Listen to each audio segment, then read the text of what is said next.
Today we have Robb Fahrion. You got it. Pronounce it right? Nailed it. Nailed Actually, it. and very rare. Very rare. Yeah, and we didn't even practice that before. Yeah, that's right. That's true, actually. Robb, first of all, thanks for being Of here. course. Thank you. Robb, I want to start with a little bit of an intro, if I may. I did a little bit of LinkedIn creeping myself. We'll start there, and then I've got kind of a laundry list of questions that I'm going to rapid fire at you. We're just going to see how you can hang. Excited to See if do you it. can handle the heat. Let's go. Let's go. It's Friday afternoon. It's for late Friday afternoon. Yeah, Great time to be do a careful. podcast. Okay, so today's guest is one of those guys quietly building serious leverage behind the scenes.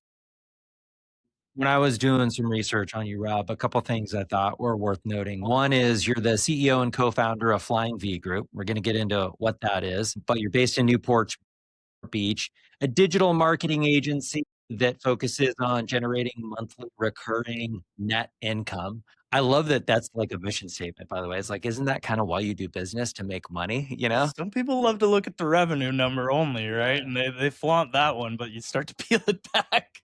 Focus on the monthly recurring net income. That's something that I think all of us would like a little more of. Under his leadership, Flying V has grown to 40 plus employees and recognized nationally as a top B2B marketing agency, built a reputation for performance over hype, is also the co-founder of TorqueVia. Nailed it. Okay. An AI and marketing automation company. And that's focused on the automotive industry. So you're also a partner at Ferrien Group Investments, backing founders that disrupt their industries. The managing partner at Migration, a strategy think tank venture, and a strategic investor in Sauaz. I definitely didn't get that one. Didn't get that one. Pasta sauce company, Saws. Sauz, S-A-U-Z. I like that you put the accent there, though. That's good. We might use that. Yeah. Sauz. A next gen CPG sauce. Oh, we should have brought the brand in. You should have had it on the next time. I'll bring it. It could be like hot wings, where we put it on the wing. We should have done the interview that way. That would be. Is it spicy? And we got 11 different. Not Troy, you're welcome. 11 different SKUs: hot honey marinara, summer lemon marinara, a bunch of different Alfredos. Yeah, so we could do a lot with that. All right, follow up. We're doing that. You got it. All packages will be delivered. Deal. Okay, and then just to wrap this up, so Robb's also a Chapman alum, so thank you for that. Marketing and communications, former football coach at the elite Southern California programs like Servite. I was Villa Park guy, so I don't know how I feel about that. And St. Margaret's, and he's become a sharp voice on really what compounds over 36 months versus what's just quarterly noise. So today, we're going to dive into everything from agency building, recurring revenue, AI-driven marketing, investing, and the operating system behind someone who is playing a very intentional long-term game, which I'm really excited about. So thanks again for being here. Yeah, thank you for having me. All right, let's kick this off. So I always like to start, Robb, with a little bit of an origin story. Can you kind of tell us a little bit about, where you're from, how you grew up, and how that kind of turned you into an entrepreneur? Sure. So born and raised Southern California, which is awesome. And obviously you mentioned went to Chapman, grew up in Temecula, not too far from here. Really was not around entrepreneurship or was around business. My dad was a business executive, but never had anyone that was starting companies or owned their own companies that were around me. And went to college. My dad actually was he started driving trash trucks and eventually got into the executive management role, worked for one company 30 years, ended up being the president of the entire company, and they scaled that thing. And it was a very successful company. And my mom, dental hygienist, neither of them had college degrees. So for me, college was just what you did after high school to kind of check the box, and grew up in that blue collar family, go to work hard. And honestly, you work a lot. That was my uncles worked, my dad worked a lot, my mom worked a lot. So college was okay, get through it so I could start working, right? That's what I knew. So, and did you feel a lot of did you have a lot of pressure in the family? Like, hey, you got to be the first kid to go to college? No, it was actually like the complete opposite. You gave yourself the pressure. It wasn't even the pressure. It was that they didn't really know, and I didn't really, because I was the first generation in my family to go to college. Right. Neither of my grandparents either on both sides. So it was brand new for everybody. So it was kind of, all right, good job, go get good enough grades and graduate and on your way. So I would say I wasn't very intentional at all with Mm. school. Showed up, take my classes, general business, general comms, and graduated, right? And so that was kind of reflected in my first couple jobs out of college. Just was bouncing around on left, right, center. I actually thought I wanted to be a football coach. Mm. So I was spending a majority of my time in college actually was coaching, and then after college was really spending more time coaching than I was with like a full-time job or career. Quickly realized wasn't wanted to make some money too, wasn't a ton of money. Love coaching. If there was more money in high school football, maybe would still be doing it, right? But that's when I was like, okay, I got to kind of take a career seriously, start figuring out what I want to do. But at that point had started to kind of dabble in different, not businesses, but I'd say projects, Mm. right? So through school, buddies of ours, we built a mobile app when like mobile app games were popular. We started a clothing brand, did some logo design stuff, that type of work. Nothing really substantial. Lost a lot of money on the application, the mobile app that would crashed and burned. Spent all of our money on product dev, none on marketing. So I'm a marketing guy, so maybe that's why I realize the importance of marketing now, right?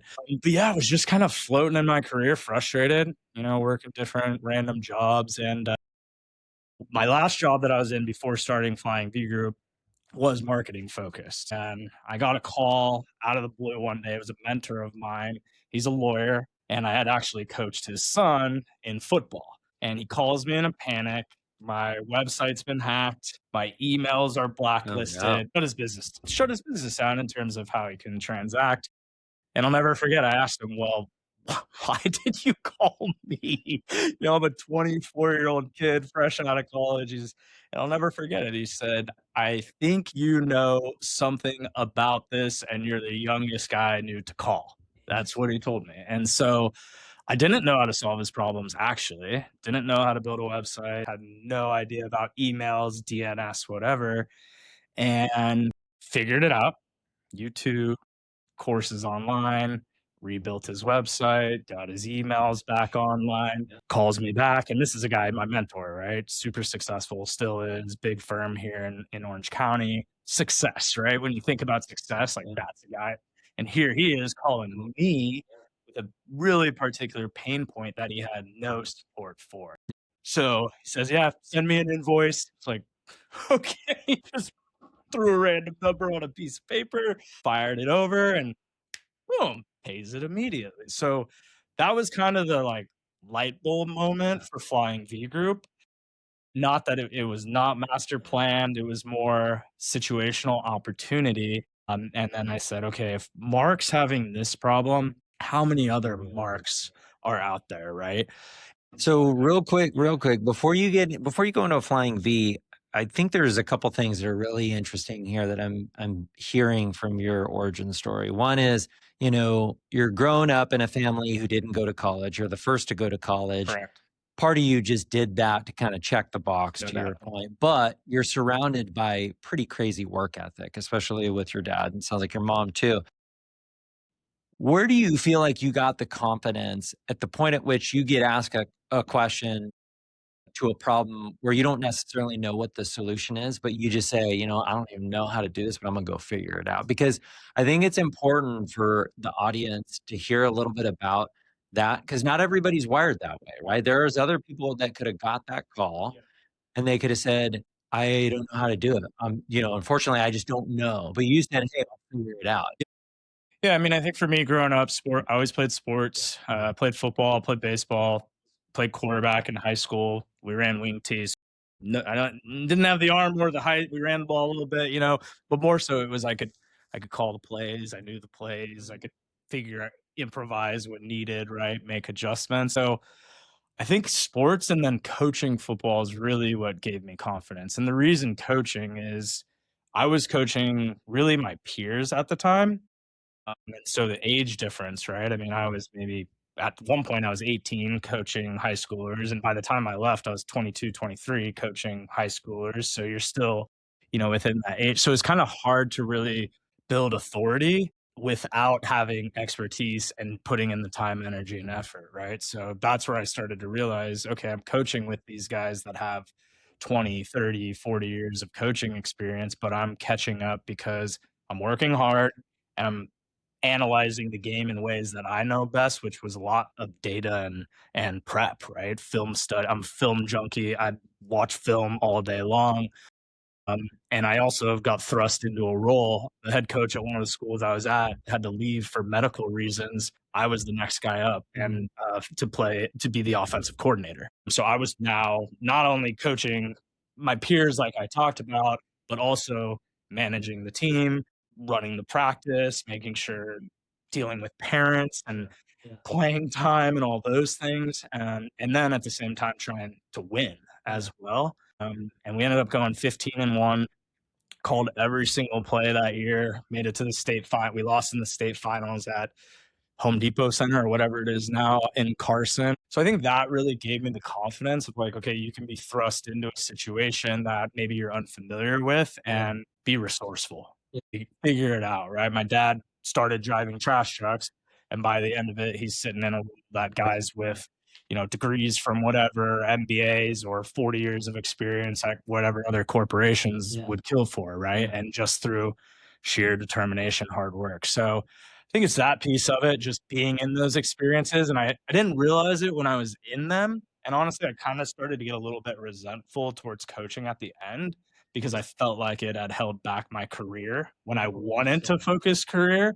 But what I realized is It was preparing you for everything I learned in coaching and how to be successful and how to motivate people and how to do the right things and win on Friday nights is what we do in our business, to be quite honest. The little things, preparation, showing up, putting in the reps, leadership, putting in the reps in July and August when it's 100 degrees outside and you're not seeing the results, but you're going to see the results in December in the championship the game. grit, the hustle, the That's right. focus, the project management. That's Okay. right. So I love that. And by the way, this is a very recurring theme. We had a guest in here yesterday. I'll make an intro after this. Very, very similar background, sports athlete, wasn't necessarily the best student, but I mean, just that level of focus, grit, hustle, and just, I think the competitive drive, right? Like you just are built innately to want to win. And it's like, you probably get asked that first question. It's like, hey, you're the youngest guy I know. Can you figure this out? Probably internally, you're like, well, I'm a competitive person. So like, I need to figure it out for myself. So you get that opportunity. All of a sudden you say, hey, this guy's probably not the only dude with this problem. So talk a little bit about where you go next with that. Sure. So my brother was also a Chapman alum, Tyler Fahrion, 3 years younger. So he was at Deloitte at the time as an auditor. Yeah. So as you can imagine, he hated his life while she's studying Deloitte auditors. But I mean, it was, right? I'm sure he's making money. Yeah, Yeah. but they were, he was in Sure. his first like 12, 18, and they were just running him through the gauntlet, right? And so I kind of got lucky with that because I knew he was a little frustrated. I was frustrated with my role. Brennan's our third partner, which I actually met Brennan. I coached Brennan, our third business partner. Yeah, so when I went to St. Margaret's, he was the senior quarterback that year, and that's how we met. And he really actually taught me their program, which was also insight because they had a very successful program. It was insight into how to do things the right way, right? So that was really cool. But yeah, went to my brother, went to Brennan. Brennan was kind of doing freelance social media stuff at the time, and I said, "Hey, none of us have really. Ty has a real job; he hates it. My job at that time wasn't kind of a job, wasn't really. Brennan was running around doing whatever. I go, I think there's an opportunity here, right?" And what we initially started was 3 guys that could solve problems for you. On our website, if you go back to the day, it was like, we'll build your website. We'll do your email marketing. My brother will do your taxes if you want. So it was kind of just like, let's go find some hours, work for ourselves, figure out what comes of it, and then we'll go from there. Which, by the way, for anybody who's ever owned and operated a business, especially a small business, it is invaluable to be able to have someone who just knows how to get stuff done, right? I mean, I say this all the time. It's like, it is insane to me that people still don't know how to just Google questions or Google answers to questions that they'll ask, And so I think it's like, it just goes to show that I mean, 3 guys that solve problems.com, by the way, would be an epic Yeah, I domain. might That have to should go have been we should go check that right now, actually. Yeah, but that's what it was. So we started, and then it was, okay, now we need to have conversations, and we just started with who do we know that we've at least thought there was a problem that, was recurrent over and over, same people having the same problem. So we did. We went to all of the people we knew that were lawyers, insurance groups, real estate, financial and wealth management was a big one. So a lot of these, not the sexiest industries in terms of like, wasn't SaaS, right? Or wasn't big tech or whatever. CPG is, I think, sexy products and different things. Archaic businesses, that local service businesses, right? That have been around for a very long time. Times are changing because in 2000, that was 2015. I mean, websites were around, but they were still kind of like, okay, what do we do with it? Social media. Yeah, why do I need a Facebook page as a business, right? Those were things people were saying in 20, and now you're like, why do you need a Facebook page? Because that is your business for a lot of industries, right? That is the business. So, and we were right. We went to them and they had nobody on their team. It was if it was a legal firm, what did they have? A bunch of administrators, paralegals, and lawyers. Marketers, growing nothing, right? Over and over. So not to mention, it feels like service or, these services firms with that size, it's just not their skill set, and right. it's not what they wanna be doing, That's right. right? Like, I could see a value proposition like, "Hey, we're gonna come in and do all this new marketing stuff that you not only have no idea about, but you don't wanna go learn it. You don't wanna teach yourself these skills." Yeah, that was definitely part of the offering, and then it was also, "We'll figure it out for you, and we're gonna figure it out in the trenches with you." I just gotta say I just love that value proposition because, like, even hearing you say it, like, if I were to apply it to my own life, like, I would love for someone to just show up in my life and be like, "Yeah, I'll figure it out for Right, you." It's right. like, I got a lot of problems. Yeah, You're just good yeah. at solving You problems. you have a marketing advertising problem, which has since expanded into a lot of other problems, which is kinda where some of the other intro businesses you mentioned come from. But it was that, and it was, "We're gonna talk to you, try and understand your business." Think about it not as a marketer, but as this CEO, this owner, this partner, whoever it was. What is keeping him up at night, and being that backbone or helping him or her see things that they might not have seen or understood too. And then it was, yeah, we're gonna start with this, but we adjust. So every single day we're showing up expecting something not to work. And that means we're going to have to change, pivot, adjust from a strategy perspective because we were seeing a lot of agencies. Okay, you sign this 6-month agreement doing this. Well, what happens when it stops working after 2 months, 3 months, or even further, and you don't have any? So we just really would say our product is the ability to go find new solutions or find new workflows or softwares or new ad platforms or just creative ideas that, yes, are marketing, but solve the problem that is a lot of times more leads, more business in the door. How do we go get that done? So And can you just, for the audience, talk a little bit about the business model, maybe like early days and now? Like, yeah, is this a retainer-based thing? Do yeah, you charge by the yeah, output? Like, how does the mechanics work? But a lot of the students especially like to sure, understand kinda like how the business is sure. monetized. Yeah, I think our process is critical. We were talking process earlier. So we roll into an engagement and we're just asking questions. A Yes, lot of there discovery. a lot of discovery. What pain points do they have?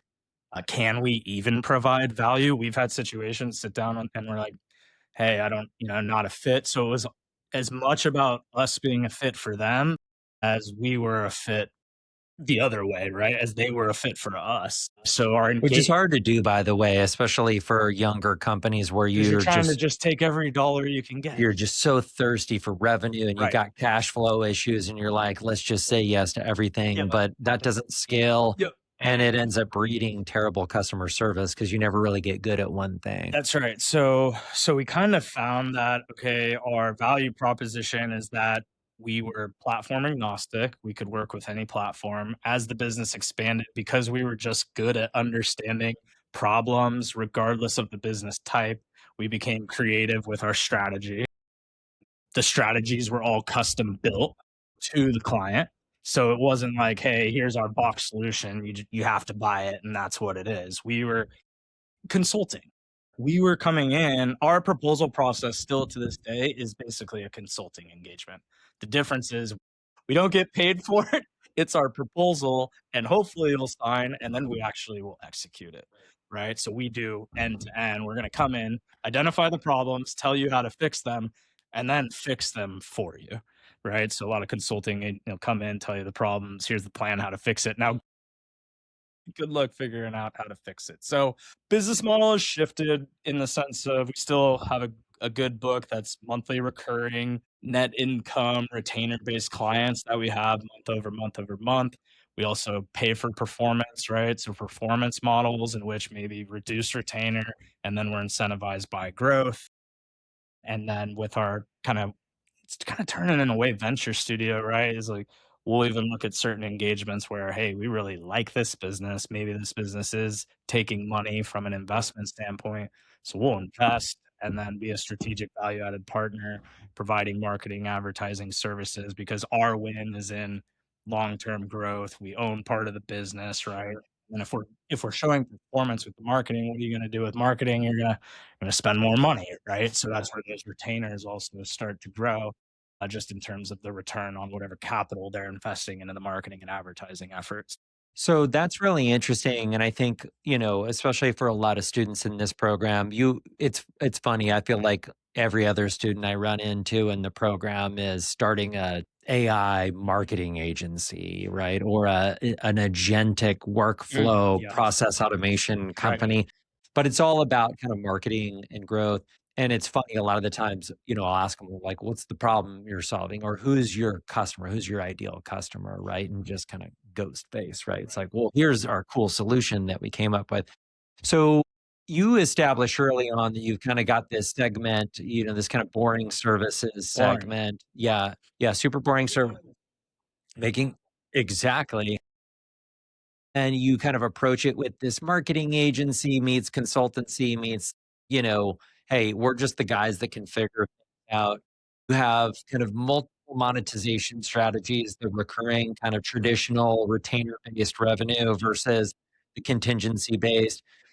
And can you talk a little bit about like the decision to go contingency based? Because that's one of the, we talk a lot about this, especially as, a lot of these students are young. Some of the easiest ways to get your first customers is to be contingency based because there's very low risk for the customer. It's hard when you Value. it's hard when you have no experience Right. to kind of sell yourself like a lot of these students. Like, can you talk a little bit about the pros and cons as an established business that has both recurring and contingency based? Yeah, no doubt. So pros, I think, is where we're starting to shift to liking this model more as a mature Contingency we're liking more or retainer? uh, contingency Sure. as we mature. It's because what You happened, could bet on yourself more. yes, Yeah. and we're confident that we're going to generate those results to where Yeah. if we do it right, they're probably begging for a retainer by the end of, or hey, can we negotiate this down? Because, but You're taking too much of our growth. Yeah. most of our partners are also, hey, we set it up to They where, just want to hey, grow. Yeah. yeah, you make more, we make more. It's great. Because what happened was we were really successful with some of multiple engagements. And the best case scenario, right, is hey, your business gets sold or an acquisition of sorts. So we actually have multiple instances. We're the agency of record. Help them get bought. Private equity group comes in, buys the business, looks at line items, Flying V Group's big number there 100% gone, right? Or the whim of the owner, or maybe they don't understand, or they're not long-term thinking. Maybe we did misalign on expectations with that retainer, right? And they were like, if we didn't show results in those 3 months, but we put something in place that was, because we misaligned, it happens, right? So that's where we're like, well, we're already providing what we thought was more value in the service because, okay, you can go get a website built. You can go have someone do your SEO. Like you're saying, so many of these are popping up left, right, center. What's our value? Our value is our experience now, right? So we've seen this over and over and over and over again. We've seen it 100 times. We've seen it across 100 industries, small business, large business, medium. We've seen how these platforms work left, right, center. So it's like, well, our real values in our team, understanding how to make changes when things don't go right. Because marketing, I mean, 75% of it doesn't work.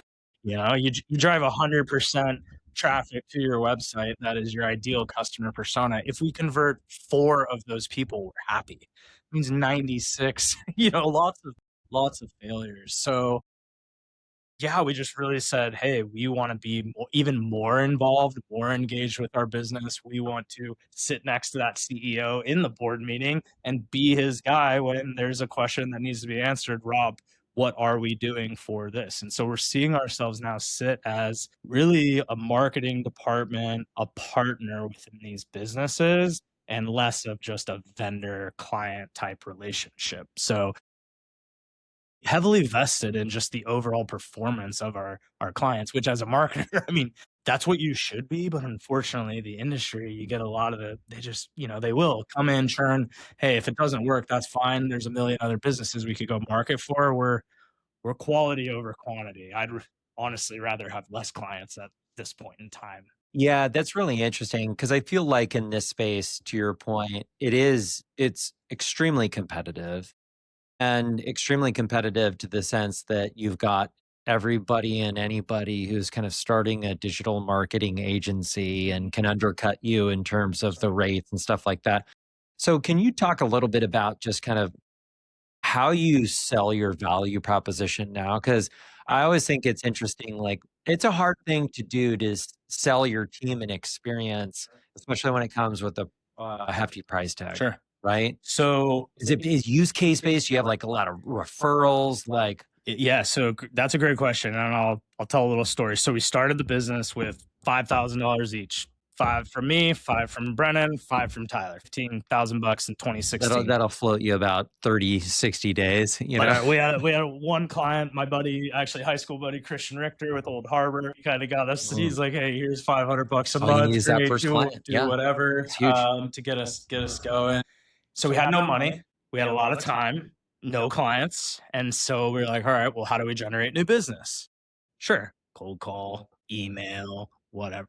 And you're right. No, they're getting hit up left, right, center, marketing agency, tons of competition, whatever it may be. So I started to just really document what we were doing in terms of building the business through an SEO lens and a content lens because I was learning website builds. Yeah. I built the site for Mark, and then I'm like, okay, this is a service. I wasn't an expert, and now I'm actually building sites, and I'm like, well, now I need to get traffic to these websites. So when I wasn't working on client work, which was 80 to 90% of the time, I was working on Flying Bee Group's website. And so we started to really dive into how do we optimize the site? How do we get traffic to it? Because we had no money, we couldn't pay for ads, PR, right? No one would, and we had no experience, right? And I wrote an article, 41 marketing questions to ask your clients. And it's the questions that I would kind of go through in our discovery calls. I started documenting what questions was I asking these people. And I just wrote it online, described why I asked each one of those questions, and that article hit. It was ranking at one point first for marketing questions to ask in Google ahead of like HubSpot and Yeah. Salesforce.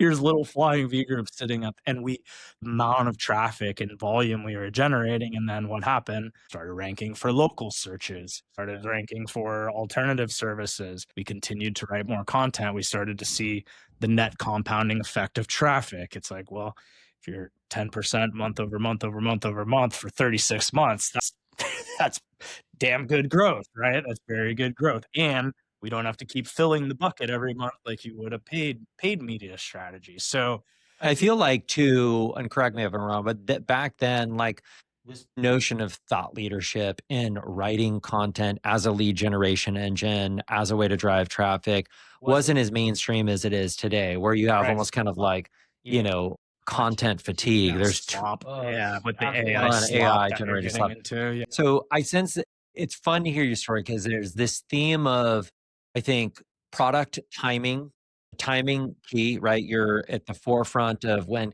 Facebook marketing, SEO, PPC, all that kind of stuff is actually kind of coming to fruition, but also like trial and error and just executing. Like you, you were like, hey, I'm just going to start writing thought leadership for our own website. Cause if we're going to be able to do this for other people, we might as well eat our own dog food.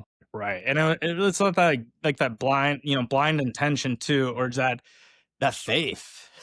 You're doing so, and I think that goes back to the coaching, right? You put in the reps in March. When you do a bench press, you don't just see the results immediately. It's realized. And then you do start to see those indicators. You start to see, and you're like, okay, wait, this actually is working. So to right now, as I sit here 10 years later, which sounds crazy to say, we don't have a sales team. We don't sell, we don't advertise, and everything now word of mouth referral, of course, right? Any good business. So That's your value proposition yes. right there. So I and love then okay, I started to figure out how to, well, guess what I started to do for our customers?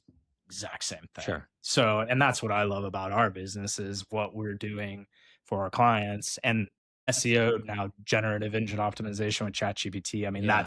that's our biggest. We do social and paid, of course, Yes. but I mean that is really what we are the best at. And yeah, it was just a game changer. And then we'd go to our clients. Bliss Car Wash was one. We were focused on local for our business, Orange County. Took all 30 cities, wrote different pages with local keyword optimization. Bliss Car Wash comes to us 5 years ago. Hey, we have low traffic. Here's our website. I opened the website, look at it for 5 minutes. What was wrong with it? All their locations were on one page. All we did, segmented out their 12 different location, optimized keywords. 5 years later, we're went from 6 locations to 12. Next year, we should be at 18 by the end of the year in 3 different states. I'm going to see Ash. I'll ask him tomorrow at their Christmas party. I'll say, hey, how big of a difference was it when we, started driving car wash near me and now all of his different locations? But that site just simple change, right? Yeah. But absolute game changer for the trajectory of that business. Yeah, I love this story. And so, let's talk a little bit about kind of timing in general. So, here, you've been doing this long enough where you've gone through kind of the inevitable technological changes of marketing and especially digital marketing, right? Google changes an algo and all of a sudden your entire SEO strategy has to tweak. And now you've got the advent of all of this generative stuff and GEO and all this kind of stuff. So I guess two questions. One is talk a little bit about some experiences that you've had kind of going through the technological changes, how that's impacted your business. And then more specifically, just kind of the topic of adaptation as an entrepreneur and evolving. And I don't necessarily like to use the word pivoting, but really evolving and being adaptable. Yeah, I think I was thinking about how to describe it. We're comfortable in chaos, our group, because you're exactly like every day We have there's a bunch of former athletes too. That helps. yeah, Yeah. yeah. I mean, yeah, athletes, man in the arena type Yeah. mentality. You got that, but also it's just we have now I think we're definitely over 70 now of monthly. So basically, every day we've got 70 people that can come to us and say, "I've got this problem, that problem," with whatever we're doing for them. And then that's across all different industries now, right? We're talking professional services. Well, I was just talking car washes, saws, CPG, retail, you name it now. So I think we had to adapt just to survive. We had to, when someone came to us, this isn't working. What are we going to do? The option was let them walk out the door or go find a solution that will work, right? Or test something within what we were already doing that would validate what we were doing was either right, wrong, or we need to do adjust and pivot. And so going to the technology, it's interesting. So the core of what we're doing is still very much the same. Very much, right? Like WordPress websites. That's what the first one I built for Mark back in 2016. Still love that platform, would still use it, recommend it. A lot of the same stuff that we're building them with is pretty dang similar. Meta ad platform, very similar. Google ad platform, very similar. Social media, yes, it's evolved and different wrappers in terms of the platforms, but the nature of it is still the same. So I think there are two things. COVID, catalyst for us, right? In that, okay, businesses now had to think differently about how they generated business. So we got an immediate just demand injection from there. We kind of doubled down during that time too. We got more aggressive. We started hiring because we're like, okay, their doors are closed. The way they transact, if they were out and about, is now going digital. But then AI and ChatGPT, I'd say, is the one tech that has really changed the game. In that, the rest of it, I'd say, the way we were building websites 10 years ago is still the same we're building them now. The foundational work is still the same. Work is still very much the same. And now what AI has done is it's just allowed us to actually work faster within the same bounds. So when you say AI being this kind of like, pretty foundational change to your business, it's not necessarily that it's changed how SEO works, and it's more just like, oh, we can do 10 times the amount That's of right. work. So this is a good change. That's right. Yeah, I would say so. And again, ChatGPT rolls out. We had hands-on keyboards working with ChatGPT 2 weeks after, because we're okay. How does this work? How can You're we? not going to get left Because behind. we're always looking to Curious. just improve. Yeah. Because if we can find efficiencies in our own business, test it. That's always been my model. Do whatever we want with fun. Break it, embarrass ourselves, see if it works, and if it does, then boom, go apply it. Go across the entire portfolio. So what we saw, blogs. So going back to SEO, we'd be paying a subject matter expert $250, $300 an article Sure. for a financial advisor client. Yeah. Who we needed to be very particular about the content. That's why we would pay that. We're now writing 500-600 blogs per month across our portfolio. We post, I feel weird saying this, we post our content that we've generated on .edu websites, doctors' offices, hospitals, legal, and doctors are signing off on our content, because what's happened is we've accelerated the process to be able to get at least 90% of the way there through AI, through human guardrails with the AI. And then all we need is that last 10% for that person to go through, add in their red lines or expertise, and boom. And so It's that accurate. we've taken probably content costs over the last, I'd say, 3 years from about definitely over $100 a piece in terms of our engagement. We're doing them for about $15 a piece of those 500 to 600. And do you still get to keep that margin, or do you find that you're getting pricing pressure because it's easier to produce the content? We focus on performance. So for us, it's drive as much volume of quality content as we possibly So this is a win for you guys, right? Because as long as the content's performing, you're making money. That's right. Or they'll double down, or they'll give us access now because your acquisition costs drastically decreased. That's right. Yeah. Yeah, and then it's like, okay, we got the SEO dialed in. Now they're comfortable to talk to us about our paid media department, about our social media department, and we eventually start to take over everything, or we come and we provide, hey, this is a full-blown package solution that's going to leverage all of these different channels together. Because if we can drive the high volume of inbound organic, guess what? Your remarketing ads are cheaper. You're building your audience base. You're collecting email addresses on that. So it makes all of our other work compound. We're not just relying on paying to acquire. We have a lot of other stuff that's working for us in the background. And I mean, the basics of it is you write one, I use a fishing analogy, right? One blog, you go on the end of the pier, you throw one line in the water. How many fish can you catch at one time? One, right? More or less. Well, if you got 1,000 blogs now, you got 1,000 lines in the water, 1,000 times the opportunity to bring new business. And so we've really perfected the ability to create and scale high quality content, but also the identification of which topics to go after, I also think is most critical in what we have algorithmically worked into a product. We have a list of keywords. That thing's telling us, go after it, don't go after it, don't go after it, based on the environment. If I was let's say a business that had a limited budget, enough to, let's say, afford you guys, but maybe not your full suite of services, having done this as long as you have, having, said what you just said about AI, where would you if you could only deploy like one marketing tactic or one marketing strategy, what would it be? So would you be wanting to win in the short term or the long term?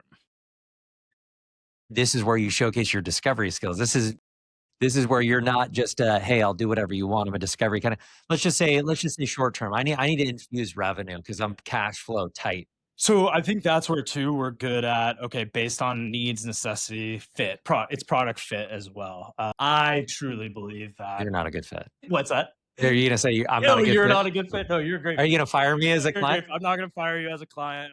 I think SEO and generative engine optimization now is by far and away the best investment you can make in your business from a digital perspective. And there's a couple reasons. One, you own the media. Mm. You're writing the content, you're putting it where? On your website. Okay, yeah, you might be going and creating social media content. Well, you're putting it on Facebook or Instagram, or what happens when our boy Zuck, adjusts his little algorithm one way or the other, right? Or maybe something happens and they stop. We've worked in all sorts, you got cannabis now, you got mycelium, you've got the peptide space is a big one. They might come on and be like, nope, we're not allowing that type of stuff anymore. And boom, you're wiped, right? So for me, and I'm trying to convince this of people, your website it's an asset that honestly should be sitting on everybody's balance sheet in a way, right? Interesting. So because I look at it, someone would come to me if they just looked at the price tag you could just put on that website alone based on the recurring traffic and business that we're generating every month, whether we want it or not, right? Is it's quite incredible. So I never really thought about like your owned properties actually increasing the enterprise value of the organization, that's right. right? Because you can quantify it Yep. probably better than a lot of other things in your And business. for someone coming into Flying V, we're not for sale, but they could look at it and say, "Oh, you don't have a sales team? Okay, great. I'm gonna come in and I'm just gonna figure out ways to monetize the 20, 30, we're doing like 20, 30,000 visits a month, right? I'm actually going to have sales guys figure out who came to the site, or maybe I will put a remarketing budget for ads against it to go and just generate that, because for them to go and get that somewhere else, guess what they're going to have to do? They're going to have to spend 10 years writing blogs, writing content, Or pay to play, which or to your pay to point play is is extremely expensive. And the return on that. You're talking, I mean, SEO GEO's got to be 20, 30x. We're happy 4 or 5 ROAS on a paid budget. when you were talking about before this, when I was running my very small business, I died inside looking at the Facebook ads spend and the PPC spend. And yes, you could look at the acquisition costs and like the ROI and the ROAS and all that kind of stuff all day, but nothing is better than organic leads and organic revenue and word of mouth. Word of mouth's the best. Of Let's be course, honest, of 'cause course. it's just the But your SEO is also an expansion of word of mouth too, because it's me sitting there. Yes, it's written, or maybe it is a video, and you post it on that particular blog, to where when they do come to the table ready to talk, they're at least, if maybe it's not 100% of the way there, but they're pretty low they're not funnel. zero, right? Versus we've ran paid media in the past, but what have we found? It's just shopper, because they don't know us from the next person. So the organic leads, they've researched us. They know who I am. They know our clients. They know who we've worked with, because they've gotten over that hurdle to actually reach out, and they're already much more aligned and ready to go. And ChatGPT, that's what's really changed the game. Is by the time someone gets to the end of the result and ChatGPT says, "Go talk to Flying V Group," I'll have to pull the recording just to prove this, because I've said this a couple of times now. I had a guy tell me, "I found you on ChatGPT, and you already know that I'm going to buy from you before we even start talking, don't you?" That's the question. And I said, "Well, if you did find this there, then yeah, probably, because you probably spent X amount of time doing this discovery call, talking to it to get to the point where you're trusting me. Now all you got to do is check the box, right?" Dude, I didn't even think about this because you're so right. And I even think about my own like workflow and my own interfacing with the like I talk to it now, like even recently I was like looking for real estate lawyers, which is a whole other topic, but I'm just like, you know, you put out the, I initially, ping the network, hey, who can help me with this thing? Of course, you get a couple referrals, but then I open up my ChatGPT and I'm like, hey, here's kind of the situation. Here's, the data that I have. Here's some of my emails for proof. Based on this, what would you recommend? And then it's, you get that do, do, do, do noise, and I get really excited because I know he's doing research, Yeah, he's doing all my work for me. he's doing all the work, and then he starts to come back and then he starts to tell me why. And then I give him a little more feedback. But you're right. That whole chain of thought is essentially doing discovery with me. Right. That's right. And so to your point, at the end of that entire conversation, if he's giving me 3 recommendations, more often than not, I'm picking the top one. Right. Yep. Yep. But it is a different experience where historically I would have gone to Google, right, and probably picked the top one on Google, but I wouldn't have had that discovery call, right? That's right. And That's I right. don't, and And maybe you got to the site, but you didn't reach out. Right? Or you, "Yeah, nah, I'll come back," versus you, "Okay, yeah, ChatGPT, that makes sense. My first click, and then let me ask it one more question." Well, that's another search, basically. So it's like, okay, you have somebody sitting on ChatGPT doing a research session, they're probably searching 10 times to 1 Google search, right? Just based on the amount of time. You go search something, you click, you read it, come back, do it again. Yeah, that's time versus ChatGPT, ask it 10 questions at once and it'll just give it to you. Give it to you so all. is this, and I want to get into kind of like your interesting VC component of your business next, but real quick, just to stay on kind of the tactics, because tactics are very much appreciated on this show, and especially with the student base and really listeners, like they love hearing just kind of like the hardcore nitty gritty. So like you're going all in on the GEO stuff. Is the secret here, or is the sweet spot just more content? Like, does quality start to diminish over time, or like how do you manage? You're producing 800 times more content or whatever, like you just said, because you got AI, Right. great. Sure. But like, don't you just start spamming the internet at some point? Like, isn't there a That is level what's of happening. diminishing return after a certain point? So you're right. That is what's happening.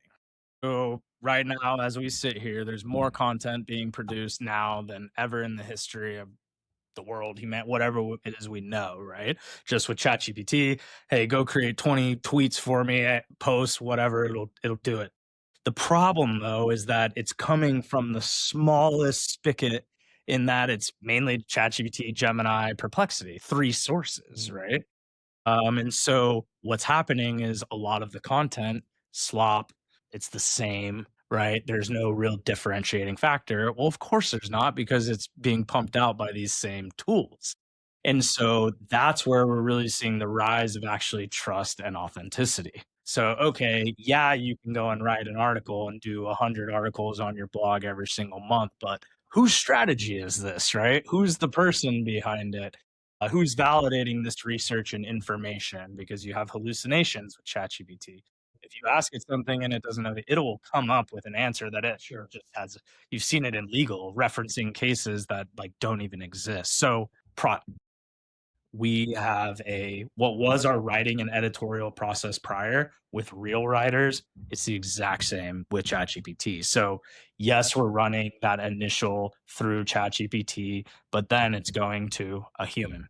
That human's editing Oversight. They're taking in brand guidelines. They're taking in brand expertise. All the version control. They're SEO optimizing it, version control, adding in infographics. So you're seeing what's called information scoring. You're seeing content effort scoring, because it's like easy to have ChatGPT go and write you a blog. It's harder to write a blog, bring in expert quotes, do a short form video to add on that page with the expert sitting there talking about whatever the topic might be.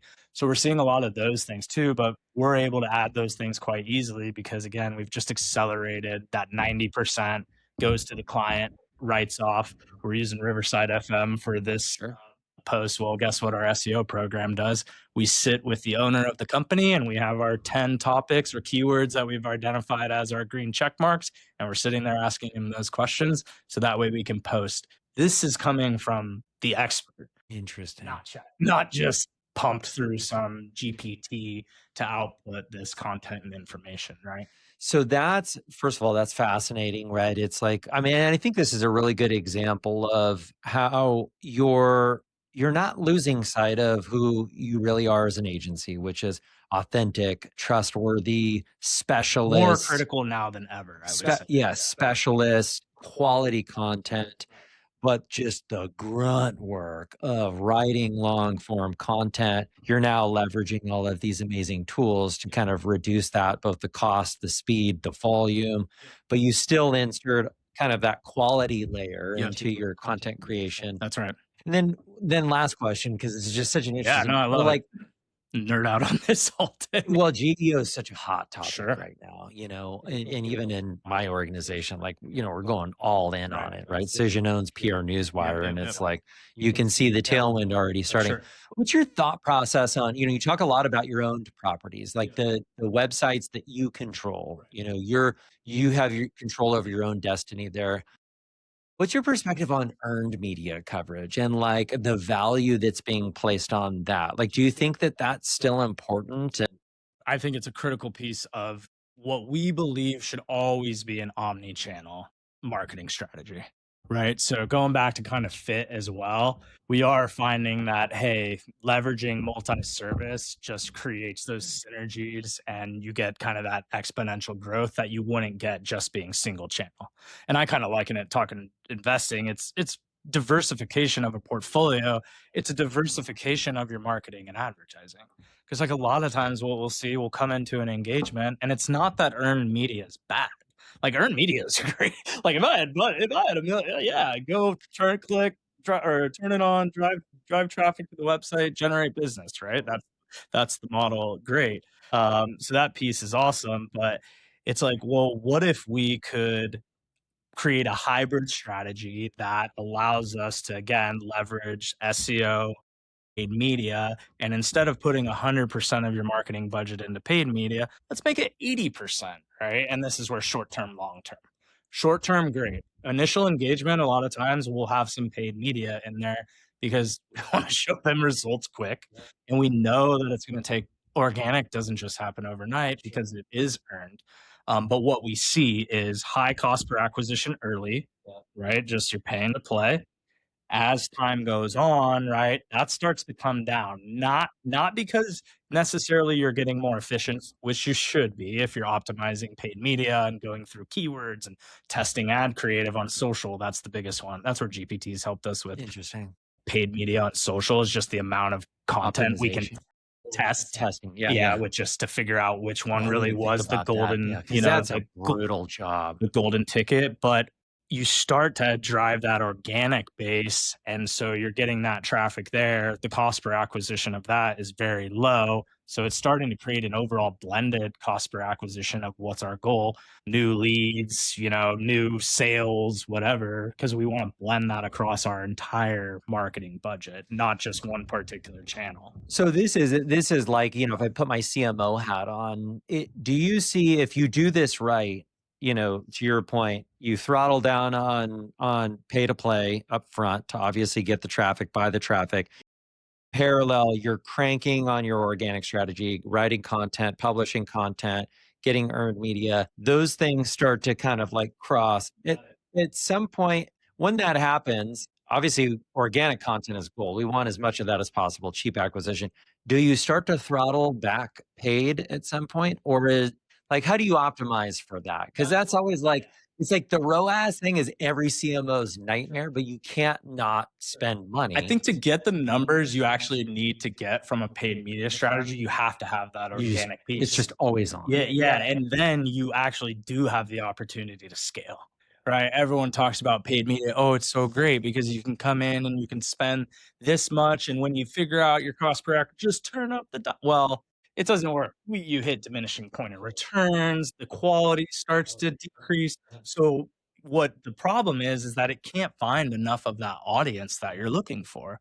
Well, guess what can? The people that are searching for what you're trying to sell. So if you can attract that, then you have that wider audience base, you're retargeting, which I'd say 80, 90% cheaper now than just like a cold acquisition, right? Where, okay, we can go and say this person searched, they ended up on our website. Now go retarget them on social media because we know that they're the customer persona that we're looking for, even though Meta won't allow us to target off of that because, you know, anyone can go on Meta and say they're owner or CEO, this, that, and the Oh, other. interesting. I didn't even know So that. we'll do two things. We'll qualify it with the organic traffic through the search. LinkedIn, we'll go to LinkedIn and qualify the audience, CFO, 25 to 50 headcount, this industry, scrape the emails, upload the emails into Meta, cross-reference that, or back into LinkedIn too. So we do a lot of audience building with the paid media as well. Less of the cold targeting unless we can do heavy ad creative testing. And then we're carving out the audience of a cold audience just based on run 10 ads, which 5 work best, great, turn off, kill the other 5, throw 5 new ones in, and you're just cranking down to 0. Yeah, it's such an interesting space. You know, I had about a decade of kind of like ad tech, and just it was like a love-hate relationship, you know? It's like, oh, you know, like programmatic, blow my brains out. Like as a consumer, I just feel violated. It's the dirty, you know, like you just go try and read a recipe on some food blog and you're just, you know, your thumbs accidentally clicking display ads and stuff like that.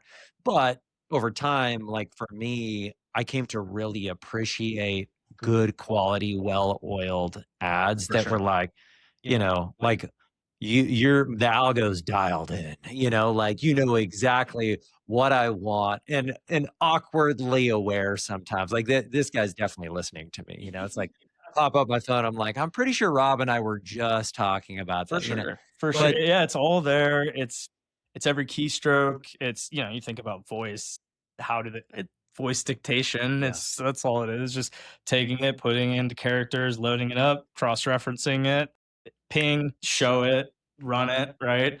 And I that's where on the didn't paid even think about that. media Yeah. side, I mean, what's the value of what we do there is two things. One, we've been doing it very long, so we know how to set up the campaigns properly for testing. Yep. I'd say that's honestly the most critical. That's huge. Is You can spend so much money just trying to figure it out. yeah, is it, and then you've got the tracking, right? Making sure that, okay, what's actually converting? Mhm. How are we tying that out? Where is it going into a CRM? And then it is just people looking at the accounts, right? Because you let those things go as well without guardrails. I mean, we've seen bad You're instances, just bleeding cash. right? And then Google and Meta, they're every time you talk to one of their advisors, consultants, it's, oh, I think you should increase this budget here, you know? Of course. And when Shocker. we're saying Yeah. we're saying the opposite, right? Like I'm a penny pincher. Like I am. I want to save every dollar you possibly can, because it either means it's going back into your pocket or mine, not Meta's, not Google's. Yeah. They got enough. They got enough dollars. It is also, it's optional Mhm. because we're in a dynamic market, right? And, you know, some clients that don't understand that, it's like, okay, we've been doing something for 6 months, it stopped working. And why did it stop working? What do you mean, why did it stop? Throw a dart, like macro environment, you know, last 5 years, inflation, COVID, ad platforms change, algorithms, new competitors coming in and spending double. Okay, what we want to be able to do is great. Now go crank the dial up on blog production. We need social more than ever, right? Or hey, go spend less on Google ads that is just like high intent convert, because based on our sales cycle, it's a longer sales cycle. Let's focus on educational retargeting content that drives authority through videos or interviews or podcasts, whatever. So we want to be able to kind of sit back, have our command control center, and we don't see our agency as web design, SEO, GEO, paid media, social content, whatever else. We see it as agency, and there it's fluid in between those, to where our SEO team might come to, hey guys, we're getting crushed, this algo change, we need more paid media support. That's right. And we have that team that they communicate, we communicate across channels, right? I'm trying to create basically one symbiotic team that our clients leverage. I love this. Well, let's talk a little bit about kind of, you and I were talking about this before we started, and you've got this interesting kind of monetization strategy in your business, that third pillar, where you obviously have a ton of companies that you're working with at this point. Mhm. Congratulations. Thank you.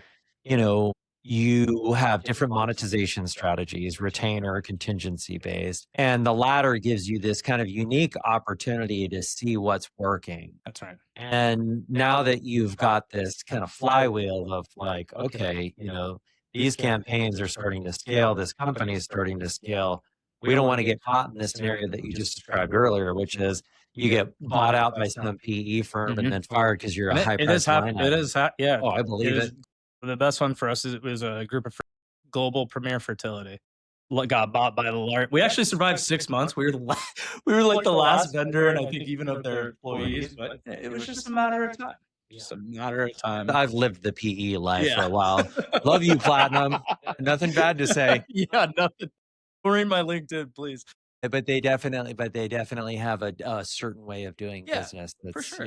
which, and, I actually learned to appreciate a lot because in a lot of ways, like, dude, these guys cut so much waste inside a massive organization. I'm taking what they do and I'm trying to basically do that within the marketing budget, knowing that it is what, it works. Yeah. It's ruthless and cutthroat, but so we kind of take that same approach too. Hey, if we don't need it, kill it. Yeah. Don't let it run. Get rid of it. Stop. Don't keep doing it. I will say sometimes they overcut though. And what I haven't seen, which I'd love to see more of, is being like, oh, we screwed that one up, bring it back, right? But it's like there's too much ego sometimes. But anyways, okay, so you see investment opportunity. So walk us through like how this idea came about, and more importantly, like maybe walk us through your first deal that you cut. Like, how did you even bring that up? Like, were they off put by it? So it was Saws. That was the first private investment outside, the sauce. Yeah, money market, whatever, the public market. So that was our first private, I guess you call it, we were friends, family around, very early days, before they had even sold a single product. And what I actually noticed was the access from investing. So I got the deck, going through the deck, local group here in Orange County, and got to the cap table. And at that point, I didn't even know what a cap table was. LPs, part of this seed round, valuation, safe. I was like, so what's a safe? I felt stupid. Sometimes to even ask. They don't really teach it in school, so there's nothing to be embarrassed about. And I got to the cap table and I saw people that I knew in terms of just other business owners, prominent members of the community, right? And I'm like, that's interesting. So I go back to try. I was like, okay, hey, so how does this work? He's like, well, you can invest and you'll be on the cap table with everybody else, a part of the initial group, right? And so I was like, okay. So basically, I'm like kind of in the group by investing.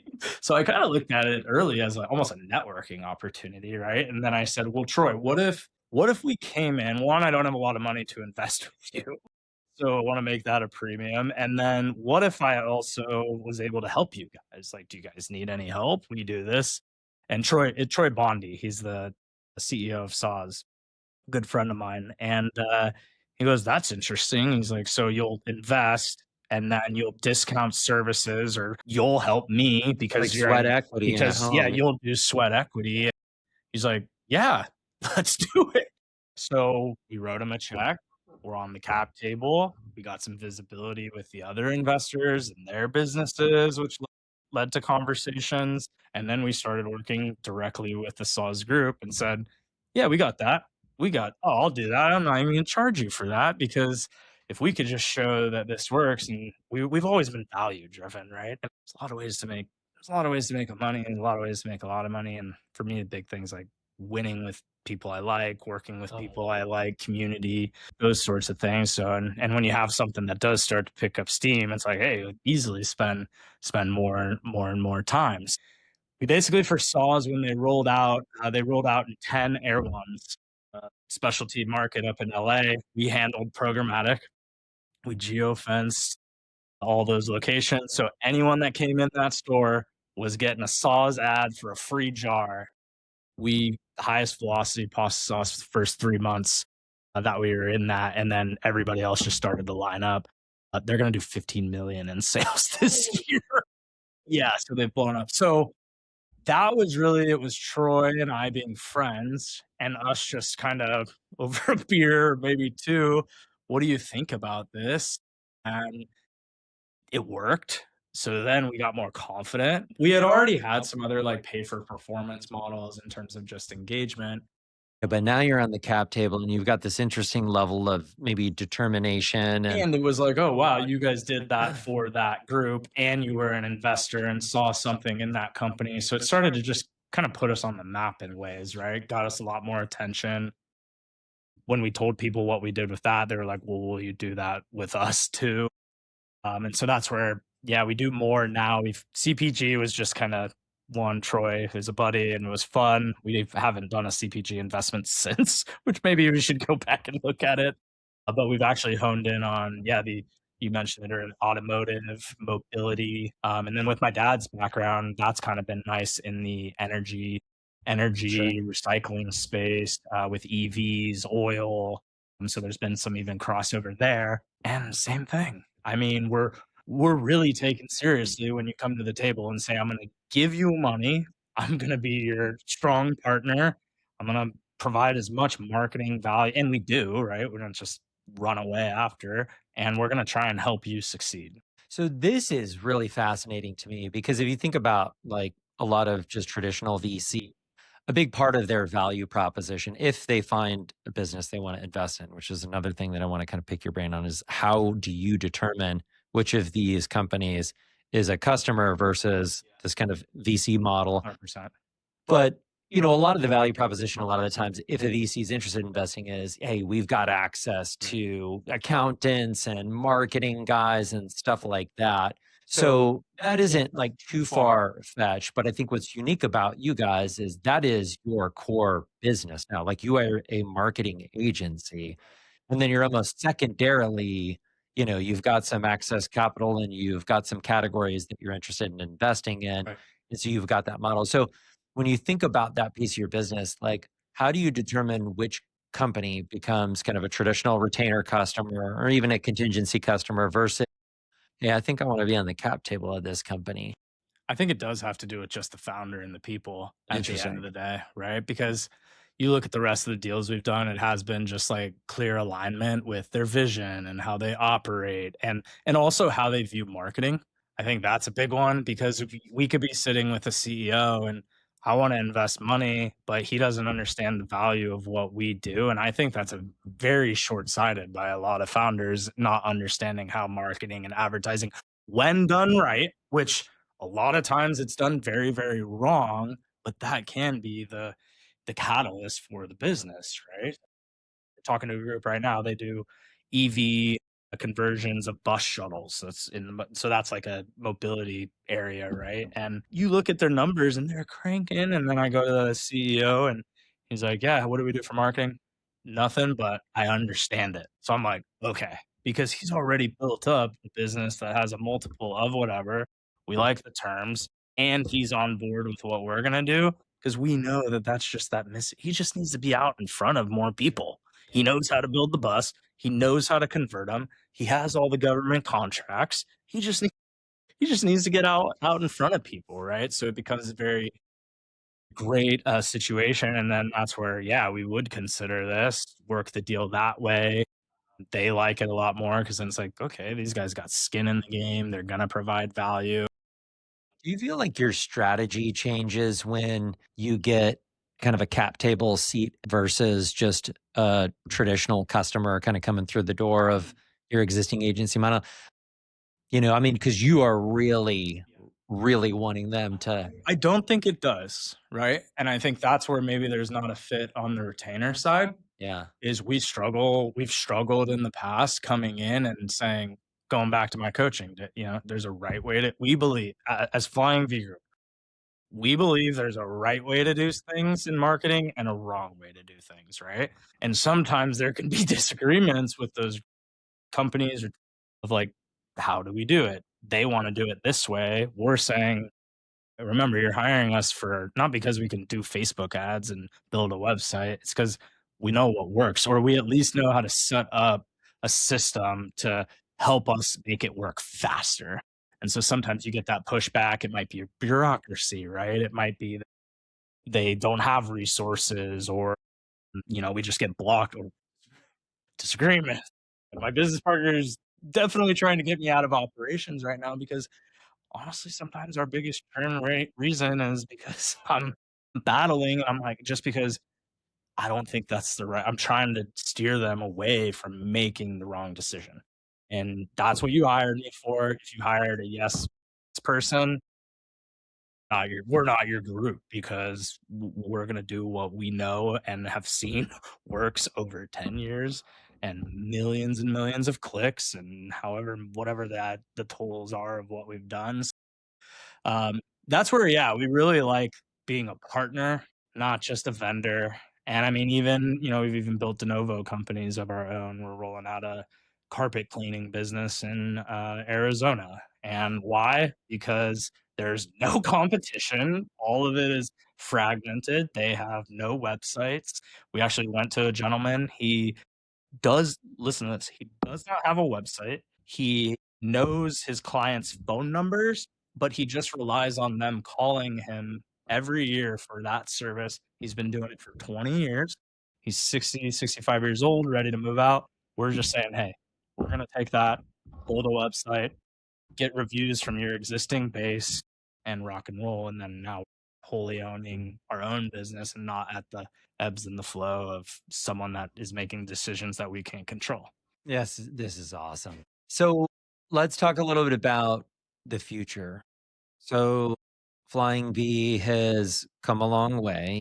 What's the future look like, and what are you most excited about? Yeah, good question. So I think it's our duty to really start educating more, right? We've done a good job with like blog content, how we do things, but I think even from myself is getting more out doing stuff like this and explaining to people that are out there, this is what works, this doesn't work. This is the right way to think about it. This is the wrong way to think about it.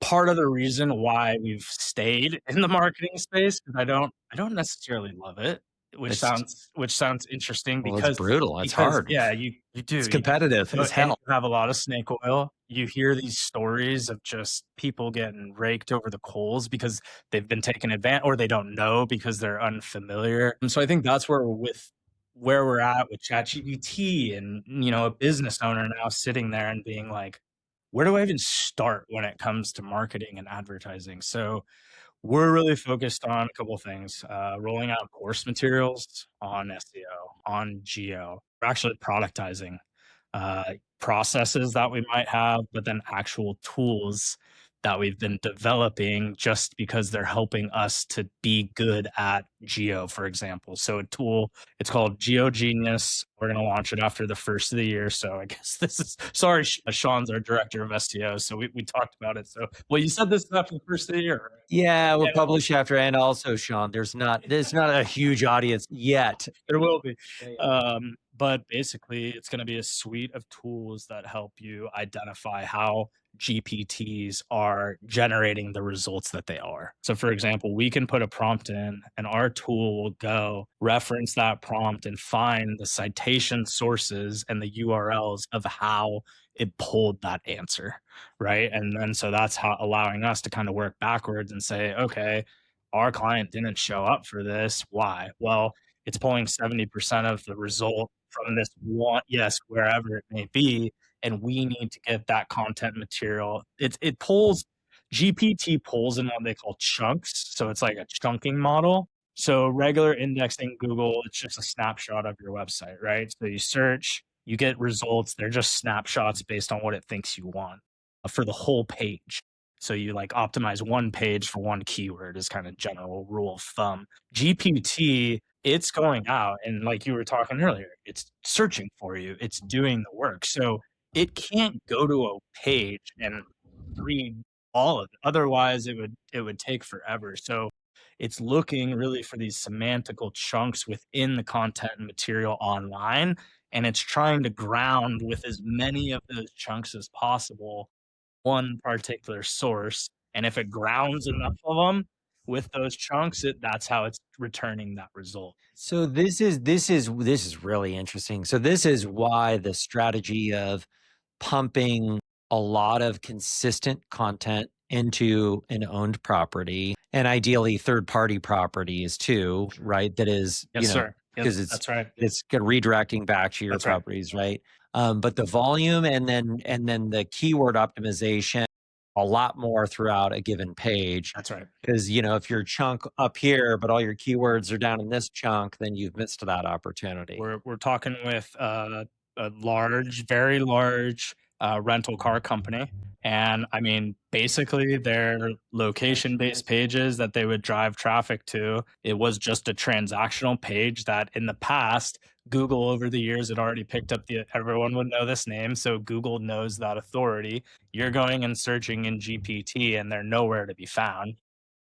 Simple fact is they don't have chunks of information on those transactional pages that Google, for however long, has just said this is the authority because it knows it's the authority because it's been in the game longer.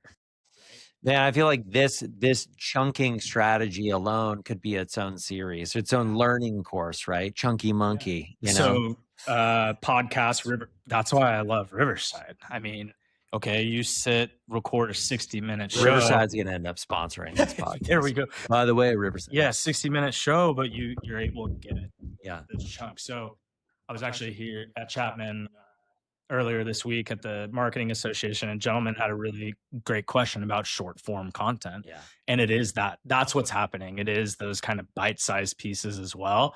And it's not necessarily an exposure problem that brands are having now, it's distribution. So if I'm gonna and so this is what I love. Like, even though the tech and GPT has changed, we're still building what we need to do for GEO through blogs. Right. So what I mean by that, write a blog. Your blog's going to have sections. Well, each one of those sections is going to have a particular video based on that topic, right? We're going to take all those videos, we're going to embed it in that post. We're also going to post them to YouTube, Shorts, Facebook, IG Reels. So that's really the big piece too, to where we're taking the same blog that used to cost us 100, $200. Now I think we said 15 bucks Sure. we're down Yeah. to. And we're taking it and we're trying to cut it into as many pieces as we possibly can. But we're also seeing the ability to, from a business model standpoint, charge for all of those pieces as well on an individual account. So you've got one blog. Now that blog is the same production, more or less. You're using processes, GPTs to Riverside AI to edit, and now you're billing for 30 pieces across channel. And because we're saying, hey, our content blog writing team is helping our social media team create their social media posts because we know that it's predicated on that search keyword that's important. Now we're search engine optimizing social media with the topics that we're writing about there. I mean, this is such an interesting topic because it really is the age of content amplification, meaning a long form session like this, to me, can be one of the most valuable content producing things that you can do. Because for you and I, it's very natural to just sit here and riff and have a conversation. But hopefully, I mean, I feel like I there's think going to we're be, gonna, I yeah, feel like like there's going to be some killer shorts that come from this. And now all of a sudden you've got 25 different like cuts that you can use for blogs. we love YouTube. Is YouTube the spot these days? Well, because like you think about one, they're owned by Google. And then you just look at the nature of how the platform works. Like, yes, the medium's video, but the underneath meta is all the same meta title description that you're entering into a web page. Title, description, you're going and tagging, you're categorizing, post date, where you recorded it. You can start to group things. There's tagging, hashtags. So back to authenticity, it's hard for me to sit here in this chair and fake a video. Yeah. As an ChatGPT can't sit and do this video as me. Now, maybe someone would argue that AI, they could come up with an AI, whatever. Not yet. And honestly, if we get there, then I will pull parachute on marketing and maybe just say, all right, I'm done with that. But yeah, this is what people are yearning for because it is real, it is authentic, it is you and me sitting in a room together. Which I mean, even you just look at humanity over the last 5 years, like it's been frustrating for me, and I think for young people listening to this, I mean, we have an office in Newport Beach, California. Our employees, the younger ones, They don't wanna come in. no, they want to come in. Oh, they want? Okay. They want, because we've created an atmosphere. They've been in their basement or their dorm room or their bedroom for the last 4 or 5 years, and they haven't been able to go anywhere, and now, "Oh, I got a new job, so and so company, and it's remote," and they're still sitting at home, right? And then what we're seeing is really the benefits of human interaction, moving faster. We're innovating camaraderie. Like, they're there because they're friends, right? And they have meaning, more purpose, and we're seeing the benefits because that's what the market wants to. It doesn't want just GPT produced slop that no one knows if it's real or not. I feel dumb in the sense I got tricked, but I was following a social media account for, and I liked it. I liked the content. I did. I didn't realize it was a video AI avatar of the guy. And it finally did. And it just like it did. I unfollowed. I was like, it just felt fake. Right? And it could be everything he was saying, so that'll be a different evolution, but yeah, I mean, I think you're also seeing, okay, digital, digital, digital, but you're seeing a rise in traditional event, networking, You are, people yeah. winning with people, being able to sit across and talk to somebody and know if you can trust them or not, right? It makes it a lot easier to do business. Yeah, I also think that there's this evolution, exactly what you just said, which is, you kind of start digital, you get the foundation, but then you start getting more of this organic, whether it's a podcast, an in-person podcast that gets successful, then you're getting into the event thing. And so, no, I totally couldn't agree more that especially younger people need that camaraderie. They need that human interaction. And I would argue that without it, like just value of products, value of services, value of customer service interaction Yeah. just decays. Like I've had to hire, people recently and it's a different generation now. Like they're socially handicapped, which is like it's soon, I think, gonna become like a value proposition and a service to just like socialize people, Agree. you know, Agree. like to teach them how to have a conversation just like this, like Seriously. Well, and then it's like my criteria, I have trouble get I so there are still the people that don't want to come in, but I've used that as that's a filtering criteria for me now, right? It's like, "Hey, we want you in the office. We wanna hear what you have to say all the time. We want your ideas," right? Because that's how we operate, very autonomous, no ideas, but everybody brings ideas. I have bad ideas, we kill them, admit mistakes, try, fail. And so it just creates an environment, and it's like, well, part of the job requirement, you got to come to the office, and that's an easy disqualifier.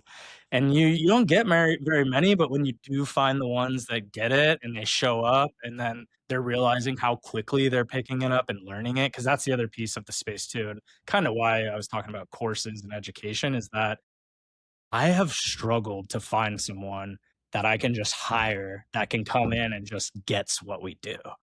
I have to teach them because we do it the way we do it, right? There's no one else does what we do the way we do it. So I'll take somebody that maybe isn't, set in their ways, they're just motivated, they'll show up, they'll put in the time, they'll put in the reps, and I think that goes back to coaching too. At St. Margaret's, we had 40 or 50 kids in the whole program, JV and varsity.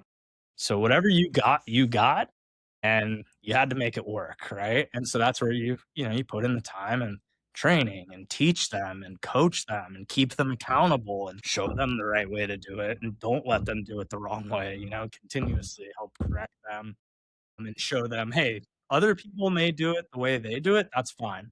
But guess what? We do it this way.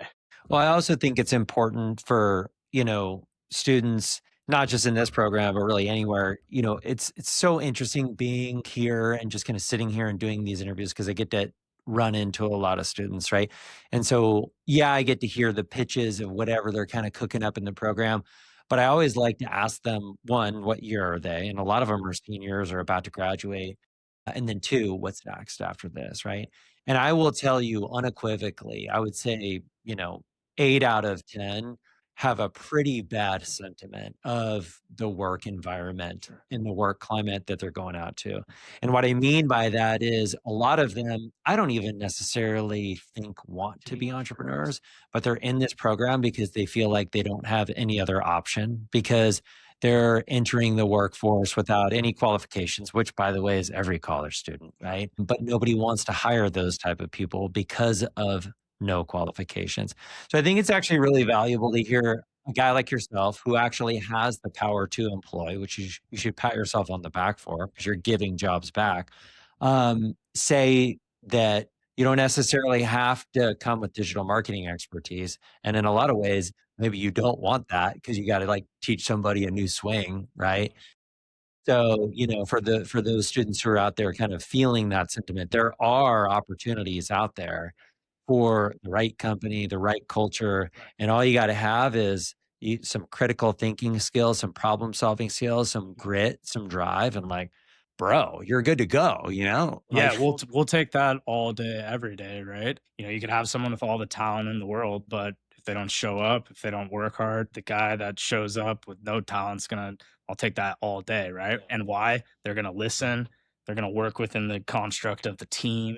It's gonna be more about the we mentality versus the me mentality. Because again, yeah, business is about working with people, winning with people, having fun, having making fun. money. Yeah, I can't do I rely on, the newest hire to the oldest hire every single day because if they don't do their job, the rest of it fails.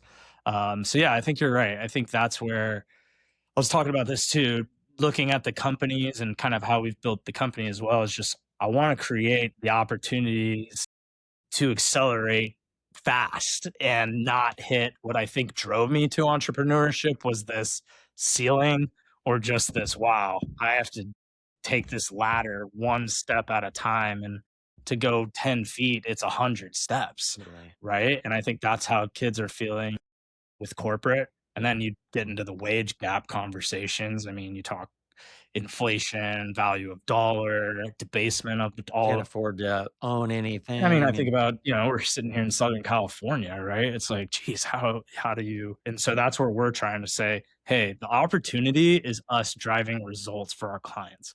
Because guess what? If we continue to do that, retainers are growing, performance models are growing. Our guys know our I got one kid, his name's Christos. And he's on one of our accounts where some of these deal sizes are in the 50 to $60,000 and it's a commission base and he's like, how much time can I spend on this? yeah, I said, however much you want, right? yeah. But hey, you also need to know there's these baseline task responsibilities, but have at it, man. If you want to, and what does he do? He's working all because he's incentivized. Mhm. He is incentivized by the performance of that campaign and that clientele. So and I think that's where too, like we've been very open. We're open in terms of we own this business or we're partners in this business or here's the model here. Or hey, yes, we have retainer-based clients that are critically important to our business, right? I don't want to downplay it. They pay the bills, keep the lights on. Yes, we're spending more time and energy and come with every idea. There's nothing I will not tell you no. You come to me and say, hey, I think this can improve this performance of this campaign. But Right? isn't it funny too, and we'll probably wrap up soon, but isn't it funny that, most marketing teams, and I would even argue maybe the CMO gets a little bit of upside, but like everybody under a CMO in a larger organization isn't incentivized that way. And if you think about it, especially on like B2B enterprise sales, like who makes the most money? Typically the sales guy, right?